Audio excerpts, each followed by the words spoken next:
لکھتے ہیں بھینگن، زبان پہ بار خدایا یہ کس کا نام آیا، یعنی میں نے جب بینگن کا نام لیا تو میری زبان بوجھدار ہو گئی، وزنی سی ہو گئی، میں نے کس کا نام لے لیا؟ بینگن کا۔ بینگن کی تعریف میں ہندی شاعروں نے زمین آسمان کے کلابے ملا دیے، یعنی بینگن کی اتنی تعریفیں کر دی کہ زمین آسمان جو بہت دور دور ہیں، لیکن بینگن کی تعریف کر کے انہوں نے زمین آسمان کو ایک جیسا بنا دیا۔ بینگن کا سانولا رنگ، سانولا پن، کالی رنگت، اور اس کی ملاحت کا مطلب سانولا پن، اور اس کی ملائمت یعنی نرم ہونا، ملائم ہونا، اس کی موہنی پیاری سی سبزی میں بینگن۔ آگے مصنف بتاتا ہے میں بینگن کے خلاف نہیں، اگر کچھ کھانے کو نہ ملے تو میں اسے کھا لیتا ہوں، بھوکا نہیں رہتا، لیکن معاف کیجئے مجھے اس کا رنگ پسند نہیں۔ بہت کم بینگن سانولے سلونے ہوتے ہیں، سیاہی مائل، اور ان کی لمبوتری یعنی لمبی شکل تو بالکل کسی مدقوق یعنی طبیعتک ٹی بی کے مریض کے چہرے کی طرح ہوتی ہے۔ ڈنڈی پر اس قدر کانٹے ہوتے ہیں کہ ملائمت یعنی نرم و ملائم ہونے کا احساس تک نہیں ہوتا، یعنی اس کی ڈنڈی کو پکڑو تو کانٹے سے چبھنے لگتے ہیں۔ شکل تو خیر لمبوتری ہے، لیکن ڈنڈی بھی اتنی لمبی ہے کہ غور سے دیکھنے پر معلوم ہوتا ہے کہ کسی نے چوہے کو پھانسی پر لٹکا رکھا ہے۔ بینگن کے بیج اس قدر بد ذائقہ ہوتے ہیں کہ نہ کھائے جا سکتے ہیں نہ اگلے جا سکتے ہیں، لیکن اس پر بھی یہ دعویٰ کہ یہ وٹامن سے بھرپور سبزی ہے، حیرت ہے۔ چونکہ مصنف وٹامن سے شدید نفرت کرتا ہے، اس لیے یہ جملہ یہاں پر فرما رہا ہے۔ کبھی کبھی جی چاہتا ہے کہ وٹامن کہیں اکیلا مل جائے تو اسے کچا ہی چبا ڈالوں، لیکن افسوس یہی ہے کہ وٹامن کبھی اکیلا نہیں ہوتا، کسی نہ کسی چیز میں شامل رہتا ہے۔ اب وہ بھنڈی کے بارے میں کیا فرماتا ہے سنیے۔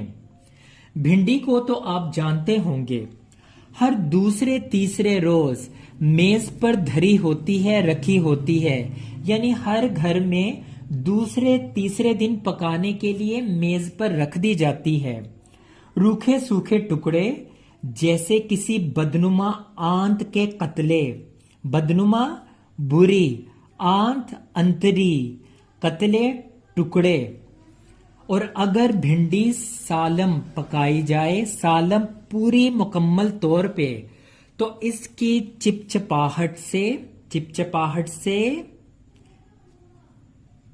مطلب اس کے لیس دار ہونے سے متلی الٹی دل خراب ہونے لگتی ہے، اور اگر گوشت میں ڈال کر کھائی جائے تو سارے شوربے کو لیس دار بنا دیتی ہے، چپچپاہٹ والا شوربہ بنا دیتی ہے۔